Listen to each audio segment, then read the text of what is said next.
బాలు గురించి నమ్మలేని నిజం చెప్పి బాలు ప్రభావతిని కలిపిన మీనా. ఆనందంలో సత్యం మీనా, షాక్లో మనోజ్ రోహిణి. ఇంతకు ఏం జరిగింది? అసలు బాలు గురించి నమ్మలేని నిజం మీనా ఏం చెప్పింది? మరి ప్రభావతి బాలుని అర్థం చేసుకుని దగ్గరికి తీసుకుందా? అసలేం జరిగిందనేది వీడియోలో చూసి తెలుసుకునేద్దాం.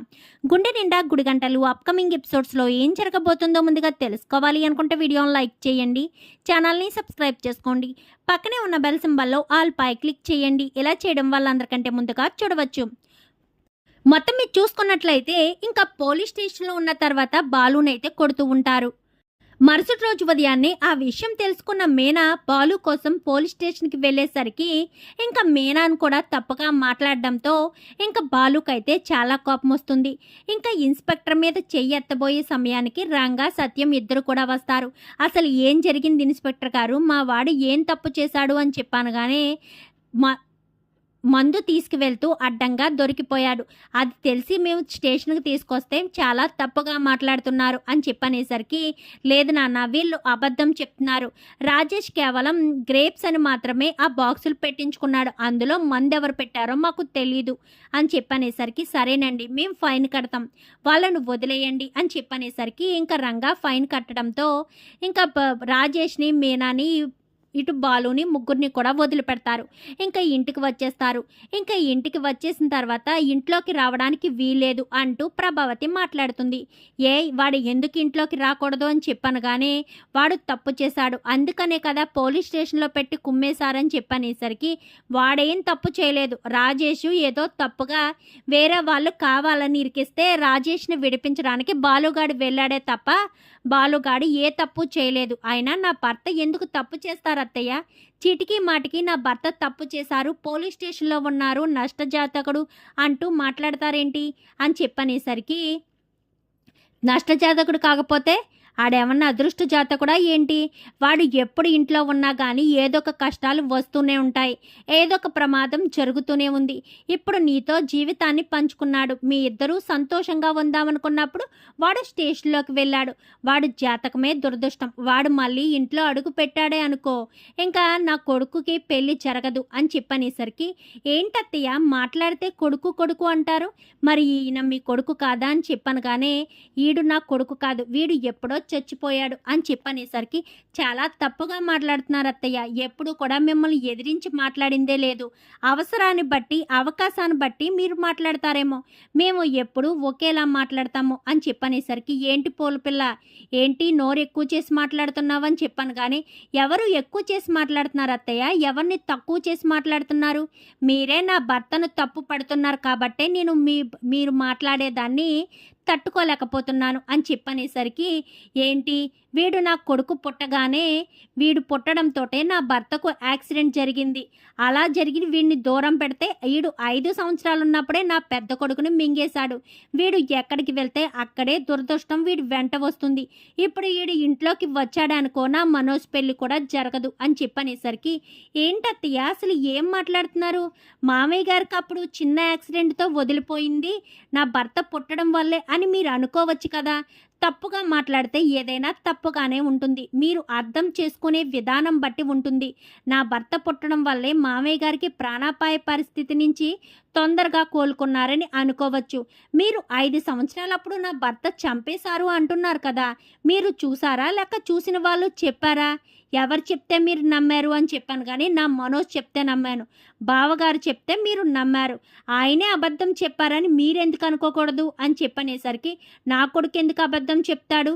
ఆ అబద్ధమే చెప్పాడు, మీ కొడుకే అబద్ధం చెప్పాడు, మీ కొడుకు ప్రాణాలు కాపాడింది కూడా నా భర్త, ఆ విషయం మీకు తెలుసా అని చెప్పనేసరికి, మనోజ్ ప్రాణాలు కాపాడడం ఏంటి? బాలుగాడు మనోజ్ ప్రాణాలు ఎందుకు కాపాడతాడు?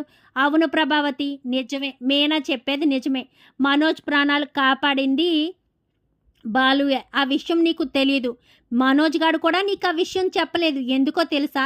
నువ్వెక్కడ బాలుగాడిని దగ్గరికి తీసుకుంటావని అని చెప్పనేసరికి, ఏం మాట్లాడుతున్నారండి అసలు, మీరు ఏం మాట్లాడుతున్నారో అర్థమవుతుందా?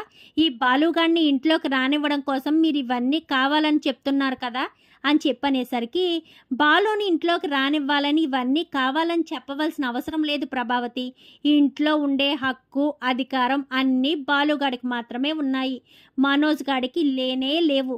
చిన్నప్పటి నుంచి నిన్ను మోసం చేస్తూ వచ్చింది మనోజ్ గాడే. బాలుగాడు మనోజ్ గాడి గురించి ఏం చేశాడో తెలుసా? చెయ్యని తప్పును తన మీద వేసుకుని జైలుకి వెళ్ళాడు. తన అన్న కోసం తను ఎవరు కూడా చెయ్యింది తను కూడా చేశాడు అని చెప్పనేసరికి, అసలు ఏం చేశాడు అని చెప్పాను గానీ, నీకు గుర్తుందా? నీకు ఒక 5 సంవత్సరాల క్రితం నువ్వు నీ పుట్టింటికి వెళ్ళి చాలా రోజుల వరకు రాలేదు. ఇక్కడ పిల్లలిద్దరినీ కూడా నేనే చూసుకునేవాడిని అని చెప్పాను గానీ, అవును మా అమ్మకు ఒంట్లో బాగోలేనప్పుడు రాలేదు అని చెప్పాను గానీ, అప్పుడే ఆ మనోజ్ గాడికి చాలా పెద్ద ప్రమాదమైంది. లివర్ డ్యామేజ్ అవ్వడంతో ఇంకా వాడిని హాస్పిటల్‌లో పెట్టారు. నీకు చెప్దాము అంటే మీ అమ్మకు ఒంట్లో బాలేదు కదా! తన దగ్గర నుంచి నువ్వు ఎలా వచ్చేస్తావని నీకు చెప్పొద్దని చెప్పాడు బాలుగాడు. అప్పుడు వాడేం చేశాడు? ఏం చేశాడా? వాడి పార్ట్‌లో లివర్ కొంచెం ముక్కను కట్ చేసి మనోజ్ గాడికి ఇవ్వడం వల్లే మనోజ్ గాడు మామూలు మనిషి అయ్యాడు. దానివల్ల వాడు ఇలా ఇప్పుడు నీ కళ్ళ ముందు కనిపిస్తున్నాడు. అదే గనక బాలుగాడు చేయకపోయుంటే ఈరోజు నీ మనోజ్ గాడు నీ కళ్ళ ముందు కనిపించేవాడు. ఇదే కాదు, మనోజ్ గాడి విషయంలో బాలుగాడు చిన్నప్పటి నుంచి చేస్తూనే ఉన్నాడు. కానీ ఎప్పుడు కూడా బాలుగాడి గురించి మనోజ్ గాడు నీ దగ్గర ఏం చెప్పలేదు. ఎందుకో తెలుసా? ఎందుకంటే నీ దృష్టిలో వాడు మాత్రమే కొడుకుగా ఉండాలనుకున్నాడు కాబట్టి. అందుకోసమనే వాడు ఏ విషయాన్ని చెప్పలేదని చెప్పాను కానీ, అసలు మీరు ఏం మాట్లాడుతున్నారు అని చెప్పనేసరికి, కావాలంటే మనోజ్‌ని పిలిచి అడుగు. ఏమేం చేశాడో అన్నీ వాడు చెప్తాడేమో అని చెప్పాను గానీ, మనోజ్ అని పిలిచనేసరికి మనోజ్ వస్తాడు. చెప్పురా మనోజ్, నీ గురించి బాలుగాడు ఏం చేశాడు? నీకు లివర్ డ్యామేజ్ అయితే వాడు చిన్న పీస్ నీకు లివర్ ఇచ్చాడా లేదా అని చెప్పాను గానీ, ఇచ్చాడమ్మా. అయితే ఏమైంది? ఆ విషయం నీకు చెప్పొద్దని కూడా చెప్పారు కదా అని చెప్పనేసరికి, నీకంత ప్రాణత్యాగం లాంటిది చేస్తే నువ్వు చెప్పకపోవడం ఏంటి? ఇదే కాదు అత్తయ్య గారు, చిన్నప్పుడు మీ పెద్ద కొడుకుని చంపేశాడు అని నా భర్త మీద నిందలు వేస్తున్నారు కదా! నిజానికి ఆ పెద్ద కొడుకుని చంపేసింది ఎవరో తెలుసా? మీ ముద్దుల కొడుకు మనోజే అని చెప్పనేసరికి ఒక్కసారిగా మనోజ్ షాక్ అయిపోతాడు. ఏంటి పూలగంప, ఏంటి నువ్వు మాట్లాడేదని చెప్పాను కానీ, అవును అత్తయ్య గారు, నేను చెప్పేది నిజమే. కాదని మీ అబ్బాయిని చెప్పమనండి. మీ మీదొట్టేసి చెప్పమనండి. నిజంగా అన్నయ్యని నేను చంపలేదు, బాలుగాడే నీళ్ళల్లోకి తోసేశాడు అని చెప్పమనండి.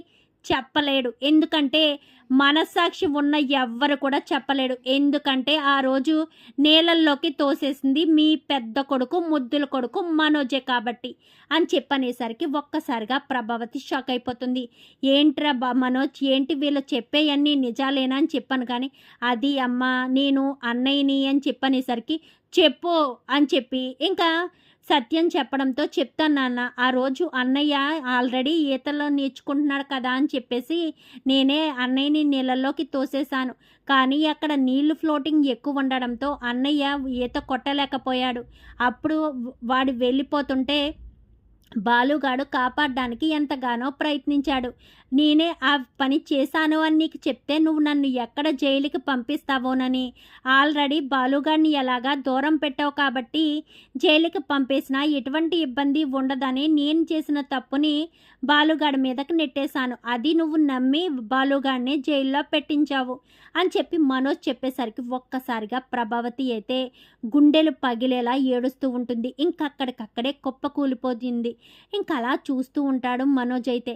బాలు పరుగు పరుగును వెళ్ళి, బాధపడొద్దమ్మా అని చెప్పాను కానీ, నేను బాధపడుతున్నానని నువ్వు నా దగ్గరికి వచ్చి ఓదారుస్తున్నావా? నీ గురించే కదా నేను నిన్ను ఇన్ని రోజులు పట్టించుకోలేదని బాధలేదు కానీ, నా కళ్ళల్లోంచి నీళ్ళొచ్చేసరికి నువ్వు బాధపడుతున్నావా బాలు అని చెప్పాను కానీ, నువ్వు నాకు చాలా ఇష్టమమ్మా. నేను నీకు ఇష్టం ఉన్నా లేకపోయినా కానీ నా తల్లి ఎప్పుడూ సంతోషంగా ఉండాలనుకుంటాను. నా తల్లి నాతో ఎలాగోలా మాట్లాడాలనుకుంటాను. రోజుకి ఒక్కసారైనా సరే నీతో తిట్టించుకుంటేనే కానీ నాకు మనస్ఫూర్తిగా ఉండదు, మనశ్శాంతిగా ఉండదు.